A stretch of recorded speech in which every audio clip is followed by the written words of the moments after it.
Fenton. Witten, how are you? Good, mate.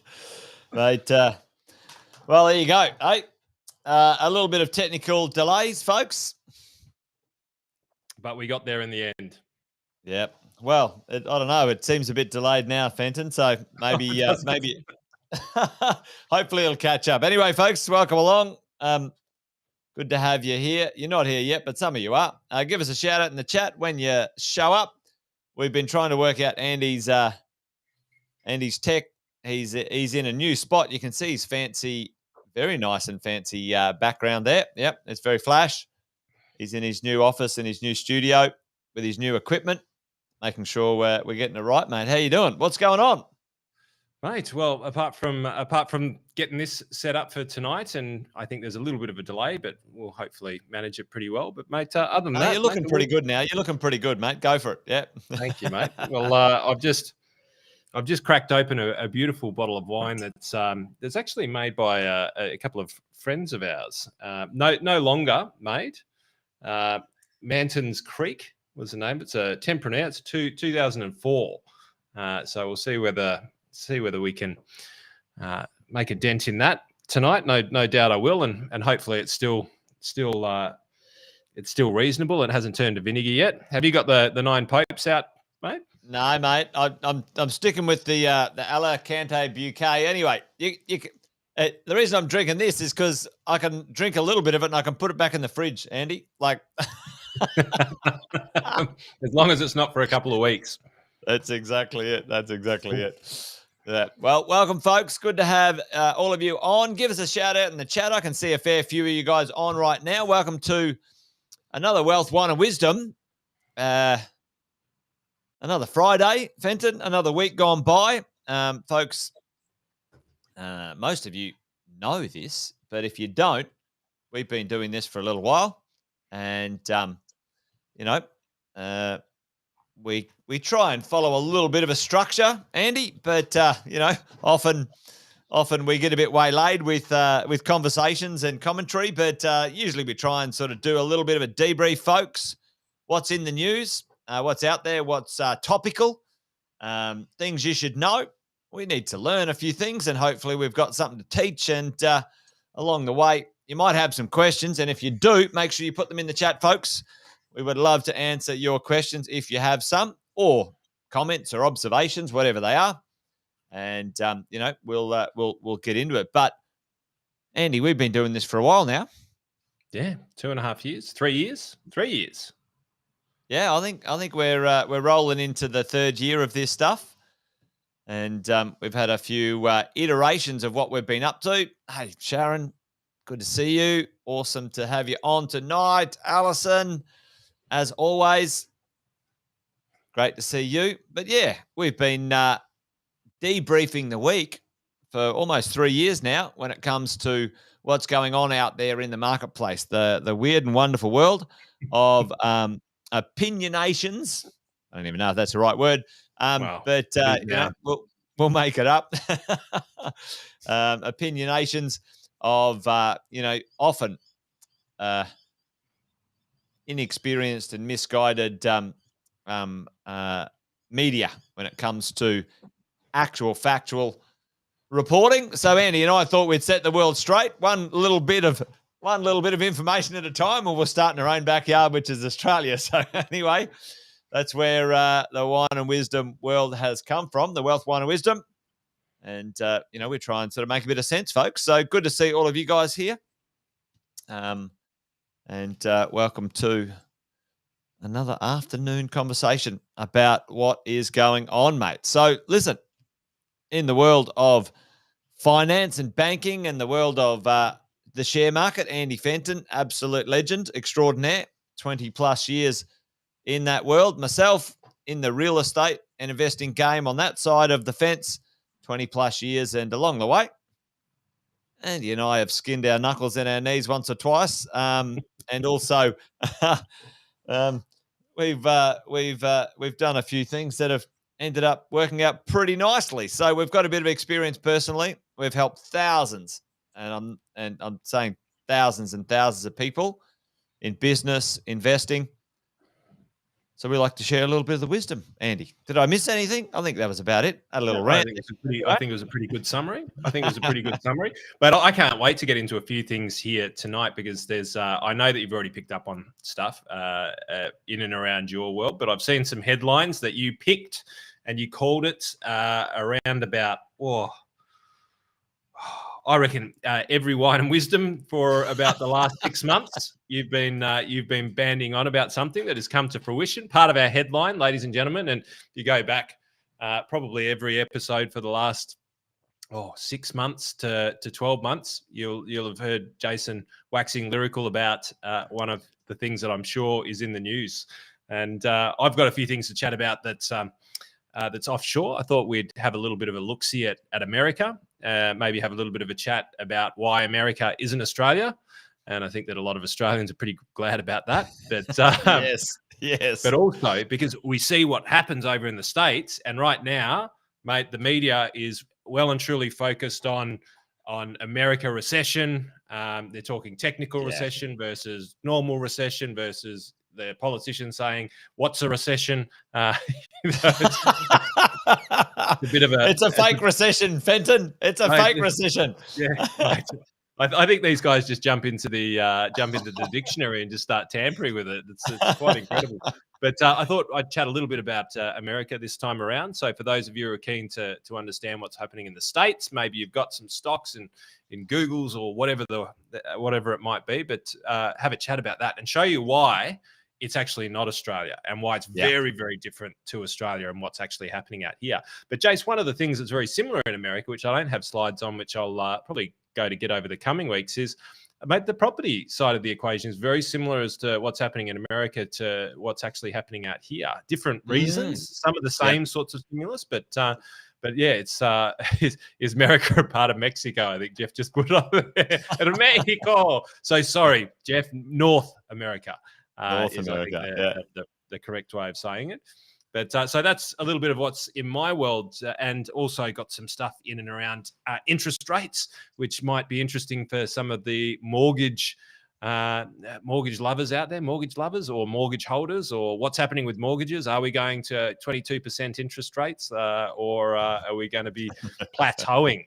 And Jace, I think you've got some interesting insights as well into what's actually happening at the bank level, which is going to be super interesting. So stay tuned, folks. We've got the big US we'll chat about, and we're going to talk about interest rates and what mortgage rates are doing, and then have a bit of fun in between it. So whack the questions in now if you've got any questions, especially around those topics, and we'll do our best to get to them as we go through. But mate, interested to see whether I was right in what you have picked up from in the news this week. What have you got? Well, mate, I think, folks, unless you've been living under a rock, there's plenty of interesting things going on, Andy. And, we are seeing some very interesting stats when it comes to the rises in rents. And it's only the beginning, Andy, folks. I've been saying it for a long time. It takes time for lease renewals to flow through, and really right now, in the past, Andy, folks listening in the past, prior to, I just dropped my pen. I'll be back. Well, that makes sense, doesn't it? Because most leases on properties in the non-commercial, in the residential space, most people, unless they've been listening to us, Jace, or more specifically you in this domain, have yearly rentals. So if you've just signed a rental contract with one of your tenants last month, well, it's going to take 12 months for you to raise that rent again. You can't just willy-nilly raise the rent. So these types of changes will be coming through for the next 12 months, likely. Well, and you see, Melbourne apartments rents jumped 34%. I talked about that for ages, Andy. The apartment space was depressed in Melbourne for a while. And, I said it's going to make a comeback, team. You watch this space. Also, folks, Andy, what happens, prior to, 2021, we all still had very low interest rates, Andy, even though the supply was low, even though vacancy rates in 2021 were like some of the lowest we'd ever seen in history in Australia in some of these places. there was actually no motivation on behalf of the owner of the property to put the rents up. Like there was no pain. As soon as the interest rates have gone up, then everyone's gone, oh my Lord, what's my costs are going up. And now you will mean see I actually have to pay for this property myself? Yeah. No, What do that's you not mean gonna I'm not going to happen. get a 2% interest rate for the rest of my life? Are you kidding me? So, that's where this is coming from. And it's going to come fast and furiously. And I've got a couple of stats to show you guys in a minute. So stick with us, folks, about mean reversion, Andy. You've talked about this before. Like I've heard it a number of times. The rental market mean reversion is only just getting started, right? Because if we have a look, Australia's rental crisis, record price hikes, etc., it's going on right now because the interest rates are coming up, and my prediction it's going to take sort of 9 to 12 months to flow through, Andy, as you go, and we're going to see some interesting things. Oh, I thought this was actually funny. Andy usually has a bit of a joke. That's a very curious drawing, Jason. It is a bit of a weird drawing. However, gosh, right to the commentary, Andy. People sitting around going, "Oh, I hope the marketplace collapses." Well, it's not going to collapse. There might be some short-term rearrangement of people who have, badly planned themselves. There we go. Andrew. It's interesting, Andy. You and I. And I've been saying it elsewhere too, but you and I have been talking about put your rents up, folks. And I've been saying it for well over 12 months. We are in the middle of a rental crisis. Get them going. And the problem is, interest rates can go up. Tell me in the chat, folks. Tell me in the chat right now, how fast can your interest rates go up? Put it in the chat, okay? Like, what's the time duration between interest rate increases? Put that in the chat for me for a second. So it's a little lesson here. Hey, Kylie, good to see you. And maybe let us know what you're having tonight. Looks like Kylie might be having a glass of champers. But tell me, once a month, right? Once a month. So Alison is dead right, folks. So listen to this, month by month, right? So your expenses, your expenses are going to go up month by month, or they could go up month by month. Right? How often can you, by the law, put your rents up? And it's actually tightening up right now. So your expenses could go up monthly, but how often could you put your income up in your oh no. Kylie's working tonight, so she's on the Windex. All right, well, fair enough. Kylie, don't get I used to drink Windex just when I had the desire to take my clothes off and run down the street. Apparently, Windex prevents streaking.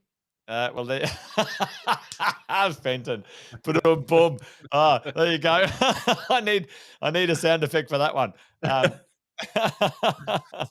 Well, there you go. Look, so listen, Melinda's got it. Andrew said end of a lease. Melinda says once a year. Folks, that's right. Your cost could go up often. Oh man, my tech's playing up, Andy. Your cost could go up monthly, but you can't pass on the offset, and that's why I'm sort of talking to all of our crew, Andy, about listen, get on with it, folks. If your lease is coming up for renewal, don't miss this, because if you lock it away and you miss it, your expenses could go up. They won't, but they could go up 12 times in the next 12 months before you could even hope to offset the expense, right?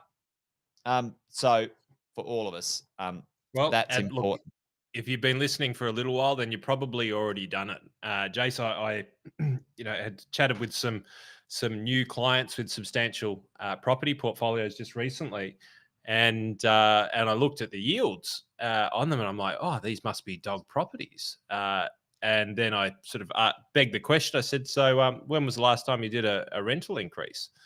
And the question was, oh, what? And And sure enough, mate, as I did a quick Google search for 4-bedroom houses in the same suburb, I was like, well, hang on, here. All right, well, we've just made you a lot of money. Because Yes. the agents who were doing the rental agents for them, who were doing it all for them, never asked, never said anything, never said boo. They didn't care. Well, and the reality is, unless it's an agent who cares about their business reputation, which most don't, unfortunately, there's no real motivation, Andy, for that agent dollar-wise to go to all the trouble to help you get a $50, $100 increase, because they're only going to get paid like $2 to do it. Now, Well, if they want more clients and lots of them, or maybe want to charge more rates, and I know that you have an arm, that does this for your clients, but you also provide this on the other side of the equation, mate. Yeah. But I reckon I'd pay twice as much for an agent that's going to keep me up to date with what the rental yields need to be, and constantly adjusting who's going to be doing.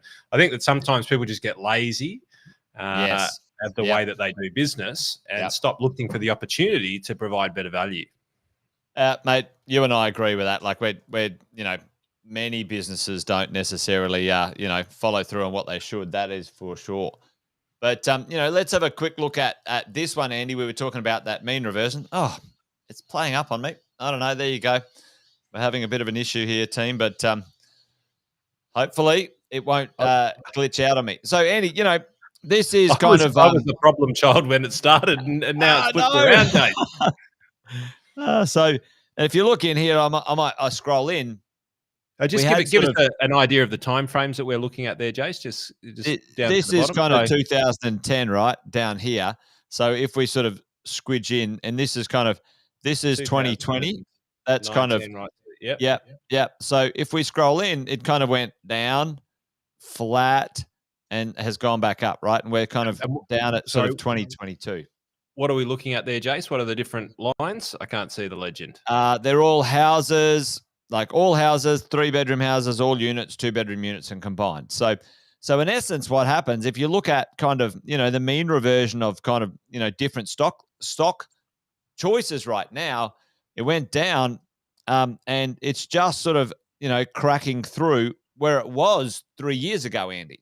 Right, so it's going to sort of catch up, across the board. Now, this is an aggregation of the whole of Australia. If you drill in using this research tool, which is SQM Research, which is an amazing tool, folks, if you're ever in the world of doing a bit of research, then you're going to see the mean reversion in places, especially like Melbourne, Andy, not even getting up to the highs that they were 3 years ago. So we've still got a long way to go in places like Melbourne for rent growth, right? Yeah. So you'll see that sort of thing, because if you look at a bit more of a shorter term one, sort of Jan 20 to sort of April 22, you can see Melbourne is still low in comparison to where we started. And Sydney's kicked off a bit just because Sydney's a behemoth. But in comparison, Melbourne's still low on the back of a 30+% rent increase, folks. Okay. So, this is the thing. I think Melbourne's got plenty of legs in it. It's still an inexpensive city to rent in comparison to Sydney by many hundreds of dollars. So, that should be pretty good. And the vacancy rates now, Andy, June 21 to June 22, wow. Significantly reduced, like insane reductions.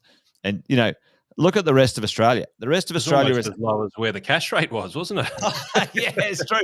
Yeah, it's gone the other way around now. But, here's why I'm bullish on Melbourne. We're sort of theming on Melbourne right this second, but every other marketplace is, getting a bit of the action as well. The change in rental listings is a 26% drop in number of rental listings as well in that 12-month period. So Melbourne's kind of coming home strong, right? So some of the other places So were what you're saying there, Jace, is that there's 26% less properties listed for rent in Melbourne now as there was a last year year. ago, yeah, at an Wow. already all-time low of supply, right? Wow. Yep. The challenge with Melbourne is Melbourne's rent, Andy, dropped like $100 on average, where the rest of Australia kind of stayed steady That's because of probably COVID because, lockdowns. yeah, because Yep. Yeah. Dan features again. Dan the Mate, man. Can't mate, get Dan, anything man. wrong, mate. He Yeah, did it well, better there than you go. anybody else. Mate. He literally, we've got the record, mate. Record. Record The breaking. whole world. And again, Melbourne being the competitive city it is, 52% change right now in volume change. So anyway, that's why we're ending up with 30% rental increases down there in Melbourne, Andy, and across the board, lots, not much to rent, lots of, lots of challenges for people. And check this out. This is interesting. Affordability in some places as well. If you think about affordability, people won't be able to afford to pay a mortgage either. So they're going to turn to rents. Okay. Yeah. Like you have a look at this 38% of the average Victorian wage has to go towards mortgages. Check out New South Wales, Andy, 46% of the average earner. So, that's pretty high. It's a lot higher than it was 3 years ago. So, this is going to turn to rents and all sorts of stuff. So, And mate, this was something, mate, that my dad, Tony, if he's listening, good old Tone. Shout out if, to your Tone. if Margot's listening, she's probably already given us an angry face already for maybe swearing too much. But this is where, mate, and I've been chatting about it a little bit recently because now listening to you over the last couple of years, learning a little bit more about the resi space. He used to say to me that sometimes it's cheaper to buy a house and sometimes it's cheaper to rent a house. Yep. And that's the sort of the cycles of the residential property market is that, at over a period of time. So as we're going through that, I mean, I guess the question is, to what extent is that true based on your experience? And then if it's true, where are we in that cycle? And is it true or not? I think is probably the answer is yes, absolutely true. It's about to turn on folks right now because, Andy, at the same time, property prices have escalated. The cost of a mortgage is escalating. Now rents are going up. So, when the interest rates were very low and before the boom of, the last 2 years, right? There was a sweet spot there. It was actually significantly cheaper to buy and own a piece of real estate than it was to rent. Yes. So right now, just depending on what's going to happen in the next little bit, but I think we'll in a fair few of the higher valued cities, Sydney, Melbourne, Brisbane, it's going to be cheaper to rent than it will be to have a mortgage. So, I think that's going to be, and again, that's going to accelerate things, mate. One of the slides I had here, but I won't bring it up right now, but we can just talk about it. There's talk about in the next 10 years, the population increasing, pretty significantly, up to, 29 million people. We're at like 26 now or something like that. I'll pull the right number up and I'll grab it out. But, where are they going to live, Andy? Like, because right now our construction system. Oh, there we go. So, so 5.4 million people in Sydney, go to 6 million, 5.2 in Melbourne, go to 6.1 million. The supply chain, the construction supply chain is going to take 3 to 5 years to recover from today. If you're lucky, even to get back to what it used to be or could be, right? And we still haven't seen the knock-on effect, Andy, of the small builder going broke. I was chatting with a number of small builders. Some of the bigger ones have gone down, some of the smarter ones have, managed to get through. But don't underestimate the decimation of that small to medium builder folks in the marketplace right now. The ones you're Mm. not hearing of. You're hearing of Privium and whatever. There was an average, and I'm going to grab this stat, an average of like there's 26,000 builders and trades going to leave the industry in the next 12 months um, because of the financial issues in the industry. Like thousands and thousands and thousands of people leaving the industry because they can't make a buck, whatever it was. So, yeah, some crazy numbers out there, man. But Yeah. You talk about mean reversion. I don't have it here either, but I'll try and find it. They called it the tradie index. And it yeah, was yeah, the average costs of wages for tradies over the last, I think it was 40 years. And mate, it was like a hockey stick graph. It was just like that, and that's just not possible, not in any field. You cannot have that exponential growth. It's just not possible, and it's not sustainable because the flow-on effects come through to consumers. And yeah. right then, that does need to mean revert, because that if it didn't, it just meant that property was always just going to go through the roof and then become unaffordable to a point, mate, where I heard this garbage on, and I won't mention the news show, but it's a very hip news show, but like most, completely full of and and they were talking about something like this. Buying a property in the metaverse versus buying a property in the real world. And I Yeah, shit you not, right. this was actually on television last night. So people are looking at buying a nice place next to Snoop Dogg, or in these various different metaverse platforms, and the theme was, Jace, and this, mate, cop this. Unbelievable. What trash. What absolute garbage. Like, there's money to be made in this, but this is highly speculative gambling stuff at the moment.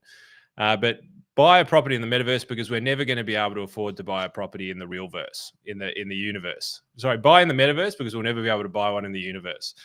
And mate, what absolute bloody dribble it was. But because the idea is, well, are you going to sleep in a little sleeping bag and put on your virtual reality headset while you go to sleep and swim in your virtual pool? Crazy Mate, stuff out there, Andy. But what's really interesting though. Let's change gears and maybe talk a little bit about America and stuff like that. Because you know what, the challenge with Australia. You talked about the tradie index, right? And I've talked about this before. Australia is one of the only nations in the world where we are not connected physically to an inexpensive labor force, right? The rest of the world has geographical connections to different economies, and the arbitrage of someone who works with their hands compared to someone who's got a tertiary education is large, massive, Andy. So, but in huge. Australia and New Zealand and some of we're the two highest. The difference between an education, and this is not a shot, it's just a fact. It's just you go to uni and get a degree, or you know how to be a carpenter. You know, in most other countries in the world, the difference, your degree as a dentist, let's say, is pretty significantly different. In Australia and New Zealand, the difference is not that far away. And in some cases, it's actually more, right? In different trades and stuff like that. So it's actually quite interesting. Australia is a weird anomaly in that kind of play. But if you think about places like America, you can go to America right now, Andy, and you can go to a nice town and you can buy an amazing house under $100,000. Like everyone in America, if you have a regular job, can move to a reasonably good town and have a regular job and buy a regular house. Like, because why, Andy? Like, we've got the same size country as America, like the physical land mass, right? Because we have the population, because they have the population and the taxpayer base to be able to maintain cities elsewhere. And this is one of Australia's biggest things that's going to hold it back in the future, as far as I'm concerned, is its inability to provide housing and grow its population. Australia needs a bigger population. We've got a massive country and we can't pay enough for our infrastructure. Mate, it's been on the books for years. You Yep. know what? Yep. What was the old one? Was it Kennett or was it Keating? Was it Keating or Kennett? One for you, one for your wife, and one for Australia. Oh yeah, no, that was what was the treasurer? Yeah. Costello. Yeah, wasn't it Costello's? Was it or what? Was it could have been. It would have been something that Pete would have said. One for you, one for your partner, and one for the country. For Australia. Yeah. Well, there you go. But it's true, and this is and you know our neighbouring workforce has been South Korea. Costello, Andy. But he's a legend. Like he was painted poorly on the way out because he was I reckon probably the best treasurer Australia's ever seen, but he wasn't the best politician Australia's ever seen. I had the beauty of meeting Pete on a number of occasions, and mate, the guy was great, but he just couldn't play the game. And as soon as he put his sights on Howard's like, don't even start. Like, that's like a scrawny little featherweight coming up to Tyson and going, come on, mate. Yeah, exactly. He wasn't fit for the political task. But mate, what's going on over in your neck of the woods? I know there's a bit on your list, but a bit of a shout out to the folks here while Andy gets himself organised. Make sure if you got any questions, folks, put them in the chat. Put them in now. Yep. Whack that in there. I'm pretty sure Nada's clapping because I mentioned Tony and bringing Tony back on. And that's a little bit of chat. Was it Luke last week who said, come on, you boys, you're always talking about bringing on a guest, but you never do it. Now, shout out to Luke. If you're listening tonight, Luke, we've got a guest booked in for next week. To talk about the very topic that we talked about. Malcolm's going to come in and blow our minds. I'll be interested to see what wine he's drinking, and he's a real guru of domestic and international markets. So it should be a great week next week. So Luke, we've changed our stripes. But so what's going on in my world? Oh, very little by the looks of it. Oh, there we go. It's up. There you go. He's back. He's back. So going to chat a little bit about the US, right? Because there's a lot of chatter around about the US in regards to recession. Basically what's going on, Jace, is for those of you who don't know, a recession is basically 2 quarters of negative GDP. And they call it negative GDP growth, but that's an oxymoron because you can't have negative growth if that is actually counterintuitive to itself, which I find hilarious because it's bandied around everywhere. But it's negative GDP for 2 quarters, which basically means the gross products of a country or of a state, that what they produce goes into negative territory, right? So what they're producing and what they're earning money for goes into a negative territory for 2 cycles. Right. And that's effectively where the US is right now. But the politicians are basically saying, well, it's not really, we're not in recession. Well, you are, based on the definition of what a recession is. But they go, oh, well, it's technically not. Whatever. So a fake recession, Andy. It's a fake recession. It's a fake recession. It's like these guys, I mean, when they talk, it's just garbage. It's just so much garbage coming out. And when the media get behind it, they're just as bad.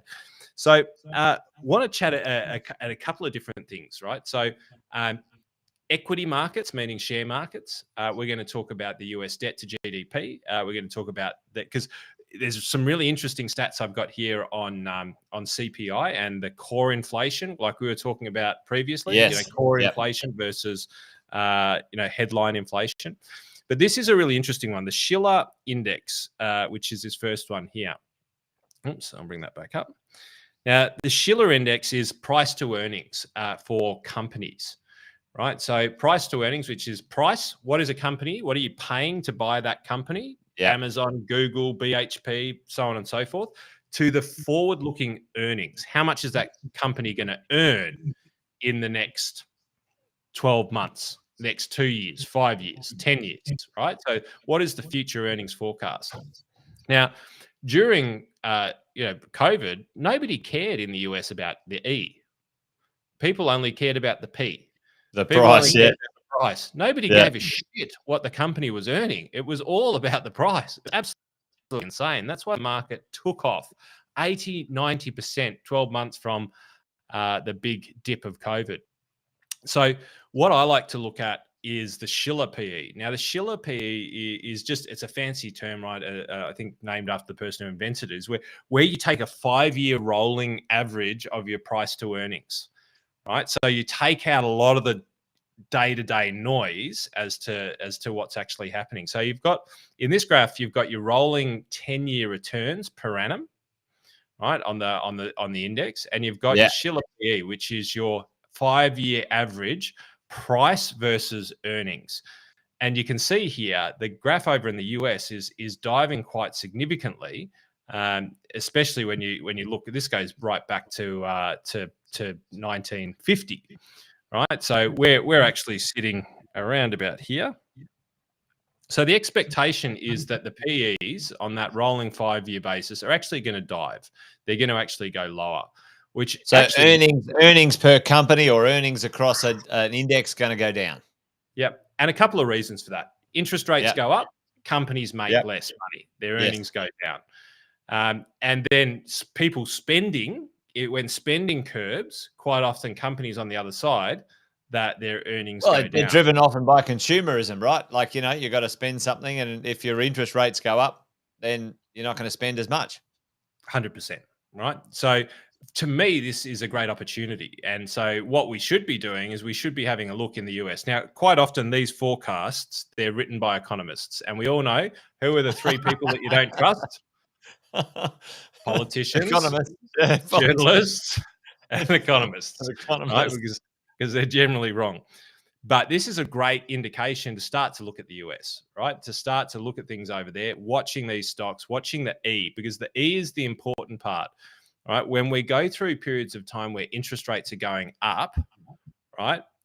What we want to be looking for is earnings. And if earnings of companies are going up, then they're very attractive, because when interest rates are going up, the cost of borrowing is more expensive. So growth companies like technology companies and these people who don't, they're like, oh, we don't have to deliver any returns to investors. Like, what are you, insane? We're a tech company. We're gods. Well, no, you're not, right? Eventually people want earnings, and we're in an earnings cycle right now. I've got no shadow of a doubt. Earnings, cash is king in this concept, Jason. Cash meaning cash flow, revenue. Cash flow, king, right? And all business owners who are watching this, you'll know exactly what I'm talking about. He spelt it wrong. He actually spelt it Friday, Jace. It should be Friday there, Mr. Friday. Good to see you, Jace. Good evening. There's a couple of questions for later, Andy, as well. So we've got Andrew talking about, hey, what's the go with this 2.3 or 2 to 3 inflation target, which is probably part of your conversation as well. So we'll chuck that one up there for you, and I've got a rent one to talk about a bit later. So Paul, we'll get on to that one a little bit later. So, mate, I'll accelerate through. So I thought this is interesting, mate, because over in Australia, we're very similar to America in many ways, and this is one of them, right? Our governments spend more than what we do, right? That's just generally it. Because if you don't make it, Jace, do you care? No, you don't care, do you? As business owners, we kind of get it, right? You don't make it, you don't care. So you spend more of it. So let's have a look at this household debt. Very similar, right? That's the blue here in the US. So what's happened over in the US, not to quite the same extent as Australia. Ours is quite, since sort of COVID, ours came down quite dramatically. Really low, yeah. So household debt actually came down significantly. But, a federal debt, Jesus, just spiraled out of control. Now this stuff, for those people who know the story about the GFC was a big debt crisis, and then there was a debt ceiling. Those debt ceilings are on the bottom floor of a 100-story building right now, to give you context. That debt ceiling that the debt was never allowed to get back in the days of Obamacare. Not go to the next floor. It's actually the basement where people are parking their cars and things like that. Like, it's so plenty to go. It's gone. And then, so when we have a look at the inflationary side, year on year percentage increase, and we have a look at some of this. So US very much leading the way, Eurozone very much there. China, well, do we really believe what they're putting out there as statistics? No, we don't. We absolutely It's a 100%. managed output, Fenton. It's a managed output. So ultimately, looking at these factors, is America in a recession? Well, yes, they're in a recession right now, technically, based on the definition of it. Now, here's some interesting stuff about consumerism, right? Because ultimately, it's consumers. Because one of the things that drive recessions are consumers. When consumers stop spending, Yeah. then they're worried about the future of their money. And so they stop spending. So this is a really interesting one. This was Schroeder's sort of brought this to my attention. I'd never thought about looking at it this way. Google Trends, right? So Google Trends, this is the number of times 100, and what this does, it equals 100 equals peak population, peak popularity. 100 equals peak popularity. So this, I have no idea what that actually means, but basically what's happening, this is Google searches for recession. Yeah. Wow. Right. There you go. So back in 2008, right, GFC sort of, so we're literally, from a consumerism perspective in the United States, where from the people over there, from a Google perspective, they're at the same population density percentage, right, of people who are worried about America actually slipping into a recession. So this is now starting to become what we call the Google index. So this is what people on the street believe, because we can measure it. Because if you don't know something, Jace, what do you do? You Google it. I tell my team all the time, don't ask me, search Google. Just Google. Just One Google it. of the pet frustrations, if you're a business owner out there or a manager of people, just give me the hail or a thumbs up emoji if you get exasperated by somebody coming up and asking you something and you turn around and go, you know what? I've got this very interesting technical tool. I think it's pretty new to the market. It's called Google. If you just go and punch that in there, you'll find the answer that you need in a quarter of a second. Give me a thumbs up if you've done that in the last week or so. Yeah. How do you turn this thing on the computer? Well, you know what? I reckon Google would know that. So just go. Oh, but the computer's not working. Well, there's this funny thing called a phone. Connected. Search that. So, mate, then this is more transportable to Australia, and this is what we were talking about last week. So, the headline theme is America in a recession? In my belief, yes, it is. Two quarters, negative GDP. They're in a recession. Are things looking good? I think they're looking good for starting to think about buying in there. Not right now, but if you've held, and you've still got it. But there's some great opportunities, I think, around the corner, because these situations present great opportunities. And that Google index, I reckon that's a cracker to watch out for, because when people are really Googling, should we buy gold? Well, you should probably be buying the other stuff. So this is the inflation data from the US, and this is really, really, really interesting. So we have a look at where we are now, obviously at the right-hand side, and have a look at when we entered COVID. So energy prices actually plummeted. And I remember doing a wine and wisdom with you, Jace, where we were talking about oil and gas, and they just fallen through the floor. People couldn't pay to move it. They were actually paying people ridiculous amounts of money to hold it. They were giving energy away. Literally giving energy away. And we made the call right back here, Jace, that people should be looking at energy, and people should be looking at these sorts of stocks and trades and so on and so forth. Not a bad trajectory, mate. Just by the by, over 2 years. It's a nice one, top to bottom, bottom to top. But what we're looking at here is this is inflation in the US, right? The 9% figure that we're all hearing about, and the composition of it. We were talking about last week, core versus inflation. Yeah. Right. So core is still significant, right? When we take out the two that are in here, which so the headline is the green.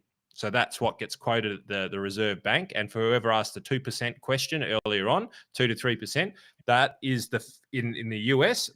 They have their own measures, but that's that headline, that purple one, that's what they've got to keep under control. And that's what the Australian Reserve Bank has to keep under control, is that headline inflation. But when we have a look at energy, right, and we have a look at the composition that energy and food takes up. Now let's have a look back. Energy is quite the devil, right? Energy comes up and peaks and troughs through recessions, through wars and economic cycles. But the food inflation is one that's really probably at an all-time high in comparison in comparison to this. We've got this graph going back well before 2011, but this goes down back to wartime, like post-World War II, since we've seen the same sorts of levels. Wow. Now, this, we would say, tends to be more transitory based on circumstances. And a large part of this, not all of it, is largely transitory. So if we were to actually strip out that by a substantial margin, we're probably looking more around that sort of 6%. Yeah. Now, why do I say that? Is because this stuff will normalize over 1-2 years, right? And this ultimately, so the smart people in the world, which are the corporations, the banks and stuff like that, start to translate this into government bond yields. And this is where this conversation is going to segue back into how much do you pay on your mortgage, right? Because ultimately, what happens is businesses don't look here to make decisions. Businesses look out here. And I'm not talking about on the next graph. I'm talking when Jason and I make a decision in our business, we're looking 12, 24, 3 years, 5 years, 10 years in advance, and we make decisions based off that, right?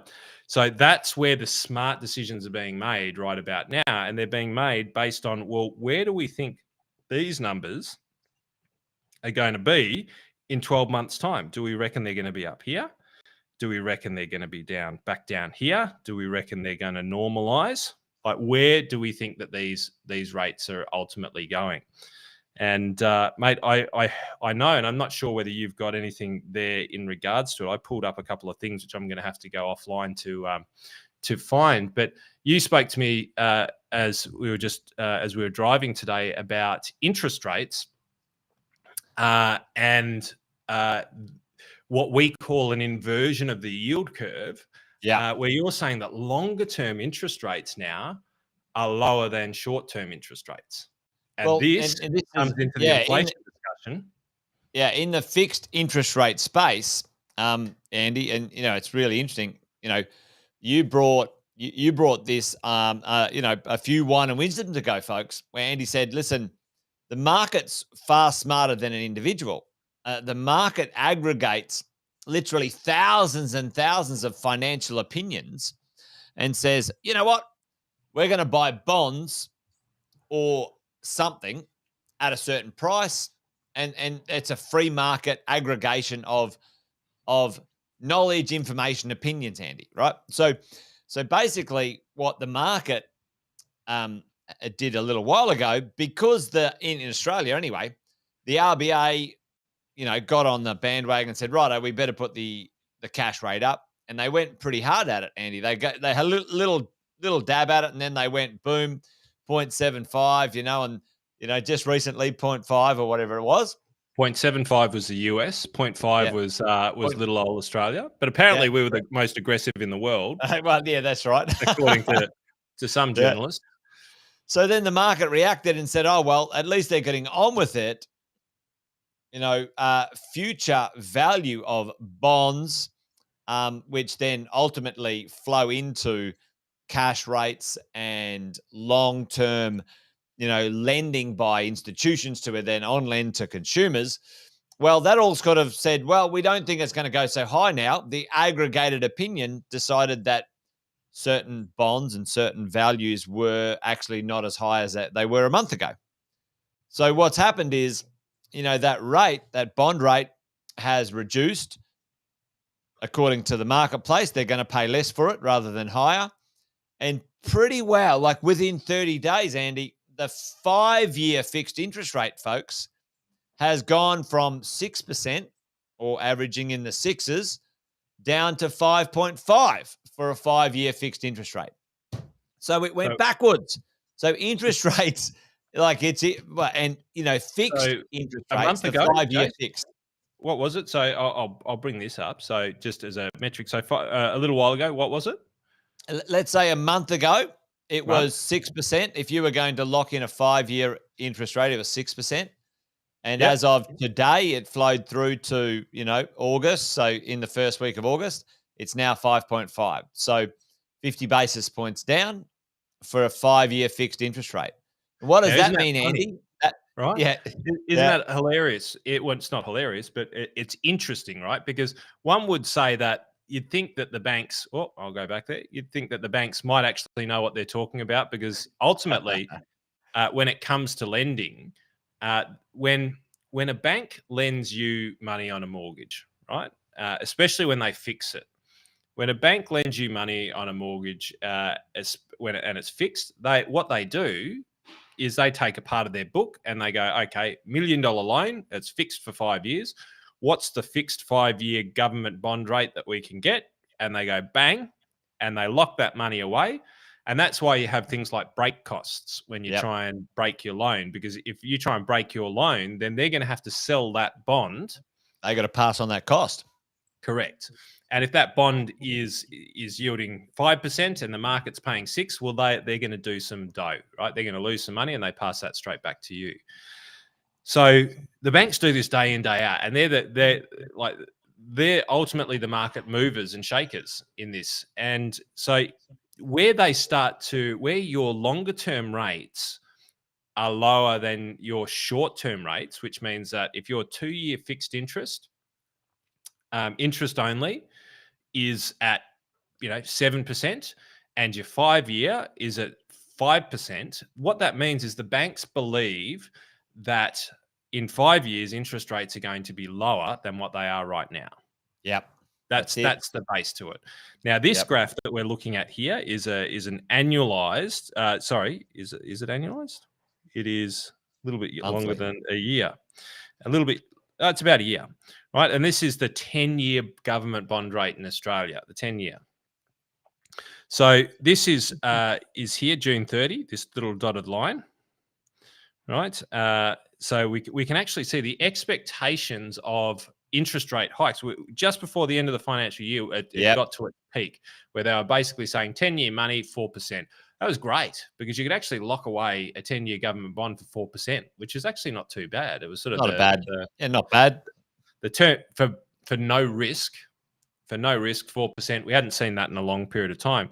But what we've seen here is a reasonably substantial drop in that. It almost hit 4.2, and now it's really down at the 3.11. So that's 1%. That's 100 basis points. Yep. So when the Reserve Bank says they're raising rates by 50 basis points, that's 0.5%. Right. So what we're talking about is 100 basis points difference between a little bit before the end of the financial year and now the 10-year go. So they're basically saying that they believe long-term rates are lower than short-term. But we've got to then have a look, because that doesn't necessarily mean that rates aren't going up over the next 1 to 2 to 3 to 4 to 5 years. Right? Because ultimately rates that we're looking at 10 years. Now let's have a look at a shorter period of time. And you can start to see a similar type of rise. And we're looking at 5-year bond yields now. Yep. But also, if we have a look, they're also sort of starting to have little cracks and little dips, which basically is the market saying, well, we actually believe that the 5-year rate is either stabilizing or coming down at the moment. All right. And you can kind of see. So this is the market. This isn't me. This isn't the Reserve Bank. This isn't manipulated markets. This is where the market, which means the banks, businesses around the world, around Australia, that's where the market. It's the aggregated opinion of what they think that they're hedging their bets on, right, Andy? So it's kind of like, thousands and thousands of hopefully smartish people going, yeah, we think it's about this, right? Yeah. And if we go to a bank and they lock in a 30-year mortgage, right, and they put some money away, well, they were getting they were borrowing the money at 4%, but now they're borrowing the money at 3.11% for the next 10 years. Yeah, yeah. Right? And so this is the commercial terms of trade, and then we go to the 2-year, and 2-year is a lot more volatile and a little bit more range based. Right, so it's not as big as far as from we were talking from 3 to 5. Dummy slides, I reckon. Yeah. Alison, stick with it. Stick with it. The more wine, the easier the connections become. I think actually it's kind of like playing pool, Andy. This stuff. It's like a certain amount of drinks, and you're like, yeah, I'm getting this, and then one drink Yeah, too many, and it's like, shit, I've lost it yeah. all. I think I understand it now. But let me try and peel it back. The banks were borrowing money at 4%, which means that if they're borrowing at 4, when they on lend it to you, they've got to make a profit. Got to make a margin. Right? Now, that 10-year rate has dropped quite significantly by 1%. And these are major markers. And this is something, guys, we'll keep you up to date with, especially as the media starts to bandy around bullshit.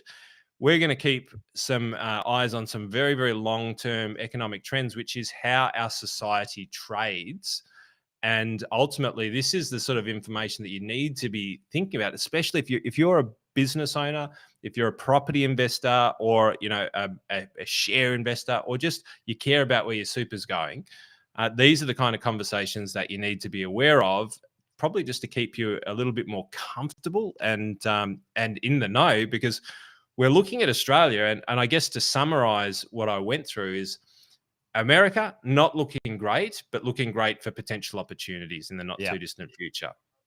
Australia presumably was looking terrible, but now the long-term trends as far as interest rates are concerned have stabilized, or at least are pointing in a slightly different direction. And so what we can take a little bit of comfort in so far as the longer-term outlook is that the people who manage the billions and the hundreds of billions of dollars around Australia, their money is in the 10-year space that interest rates are trending down. It still means they're going to go up in the short term, but ultimately that long-term game, and you say it all the time, Jay, so I won't steal your line about investing, but it's long-term, right? And we're buying for 5, 10, 15 years into the future.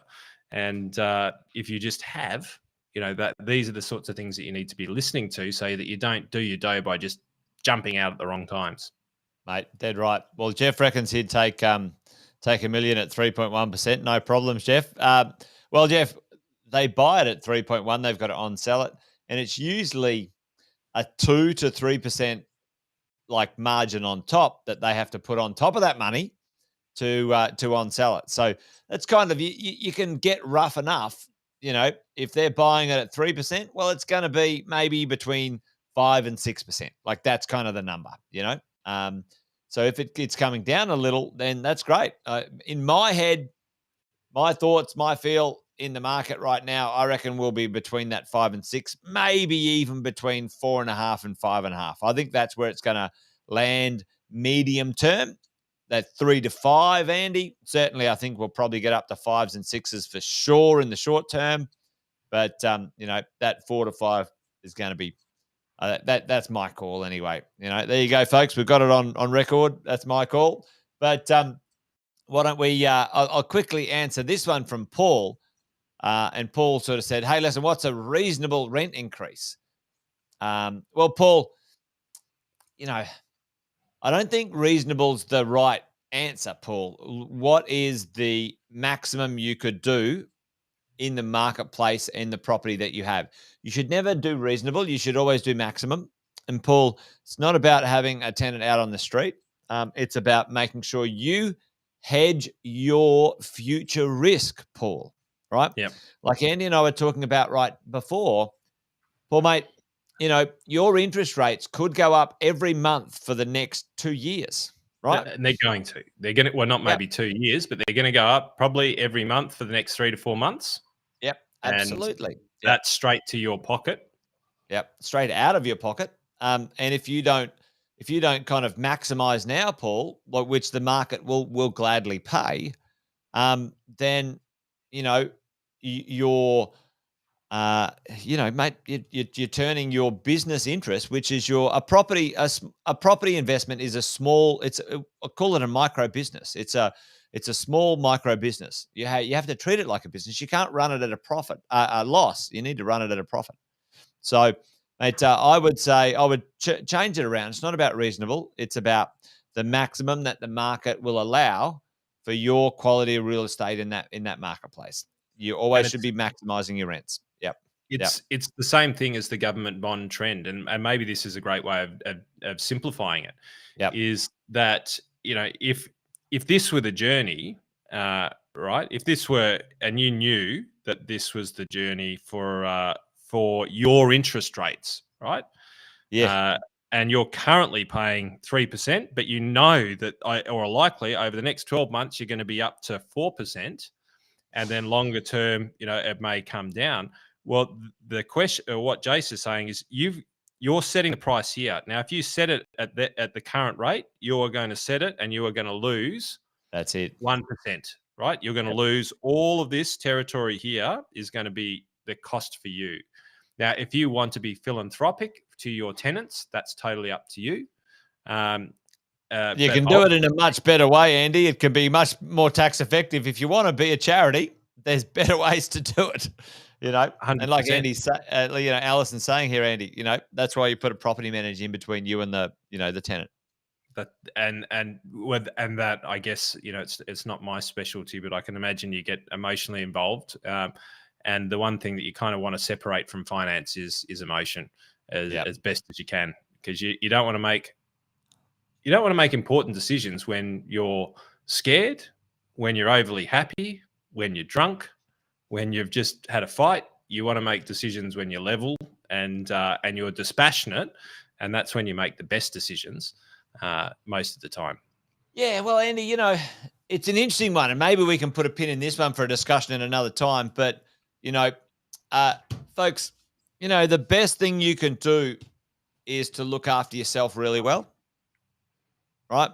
Everyone sort of nods and goes, yeah, I get it. You know, you go, oh, look after your health, Andy, because if you're not healthy, you can't look after anyone else, right? And you go, oh, you know, look after your, you know, I don't know what, your mental health or your physical health or whatever. And then when it comes to like, Andy, look after your money, because if you don't look after you first, you can't look after anyone else. And then it becomes weird, this discussion about, you know, oh, what? Hang on, you know, because I'm looking after me first financially, you know, I become this, you know, tyrant or this asshole that's a capitalist or whatever. No, folks, that's completely irrelevant. You know, if you make a profit, then you can go give it to charity if you like, but don't lose money. Don't waste your life losing money because, you know, you want to look after someone. It's not the sequence to do it in, is all I'm saying. So, you know, that's the conversation. So yeah, I agree with you, Andy. There you go. Well, folks, mate, we might put a pin in that one, but why don't we make sure we let everyone know we've got a guest next week? We will. I think we said we'd answer the questions. I think there was one about inflation, 2 to 3% target. I'll answer it in 30 seconds. Yeah. Wax lyrical on that one. And just see if there's any other questions, because I know that we always say get them in, so it'd be amiss if we don't answer them. But what's the fascination between 2 to 3% target inflation? So every single reserve bank equivalent in the world, the Federal Reserve, the central banks of the world, they all of the ones that I know about, so most of them, there might be a few that I'm not aware of, they target inflation, right? Which is the costs of goods rising. Now, in Australia, that band has been between 2 and 4%. That was brought back to 2 and 3%. But ultimately, Andrew, it's if the cost of goods go up too quickly, we end up like what Brazil was like and what Thailand was like, where all of a sudden you start writing extra zeros or crossing them out on dollar bills. You have a $1 trillion note, which is worth nothing. $1 trillion note. And it becomes completely unmanageable, and the wealth divide between the wealthy and the haves and the have-nots becomes very. The gap accelerates quite dramatically. And if you have a look at Brazil, and if you have a look at Thailand, and you have a look at places like that, because if you're on the right side of inflation when it's taking off, then it's incredible and you make a lot of money. If you're on the wrong side, then you lose your pants, you lose your seat. It also goes for the stability of trade. Right? Because ultimately, if a currency is accelerating in value too much up in the upward direction or decelerating, then countries don't want to trade with you. They don't want to buy your resources You're because it's too like volatile. Yeah. you're too volatile. They might Yeah. pay, $1 billion today, and then they'll only get, $500 million worth of goods. So this inflation target has been set, and this is what I think we talked about it last week. Have a look at the right hand while we go and fuck the economy on the left, which is the politicians of the world. They're going, oh, the RBA, it's all wrong, and blah, blah, blah. It's bullshit. The management of the company, the fiscal policy is really poor. The monetary policy probably needs to be evaluated, and I agree. I think that potentially an inflation-only target may not be the right maxim for the future. It's done us very well to now, but I think we do need to start to think about it. But what they're doing right now is they're going, look at the RBA while we destroy the economy over here. They should be, when it comes, it's just a business, Andrew, and a business is, you don't fire the CFO of a business because the company's losing money because you're not getting enough sales. You fire the CEO and you fire the salespeople. The salespeople, yeah. It's not the accountant's fault. Reporting on it. It's the CFO is just telling you what is actually happening. And at the moment, you've got the CEO of Australia going, "Oh, the CFO's doing it all wrong over here. They're not quite getting it right." And so let's go and have the conversation. The reality is that the government's shitting the bed, and they have been doing it for quite some time. And they're trying to go that the CFO's calculations are incorrect. And that's probably the best way I can put it. Mate, that's actually gold. We've got to write that down. I'm going to capture that. Hey, I'm fine with my CFO because they're telling me something I don't want to hear. Out with the CFO. Get out. Come on, mate. I need someone to tell me what I want to hear. But there you go. You're doing great. Well, it's dead right, Jace. Bad wealth can lead to bad mental health. Like, folks, you got to take care of yourself and your financial well-being first before you bestow, if you've got the capacity, to others. And I think that's that's an important thing to really acknowledge and understand. So at the end of the day, mate, there's plenty of dimensions to our health, and wealth is one of them. That is for sure. So there you go. Happy days. So, bit of a shout out to James. Looks like he might be on the beers. Good to see you, James. And listen, folks, I think we'll call that one, Andy. What do you reckon? We'll call it. But next week, Andy, we have a very special guest. Now, this is not hot air and sunshine. This is for reals. I'm actually going to go back and just make sure he's accepted the make sure he's locked in, Andy. Yep. But matching beards. Hey, actually. I actually got to get myself a haircut and have a shave, folks. So next week I'll be a little bit slicker than I am this week. I'm a bit rubbish. But anyway, Andy, who we got on next week? So give us the 30-second headline of who we can expect next week as a guest. Malcolm Palmer is one of my advisors when it comes to all things economics, all things stocks, both domestically and internationally. He comes from a family lineage that his granddad actually set up the Sydney Stock Exchange.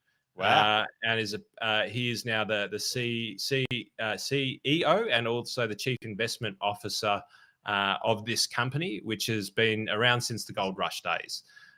So he's just a beast when it comes to markets. Understands it's very, very simple in his approach to things. He's not sensationalist. He doesn't try and outsmart people. He just really brings it back down to the brass tacks. And so Malcolm Palmer's his name. Joseph Palmer and Sons is the business, and he's going to be joining us for a bit of a wealth chat. So, ladies and gents, if you've got any questions about global markets, economics, he's very learned when it comes to geopolitical issues.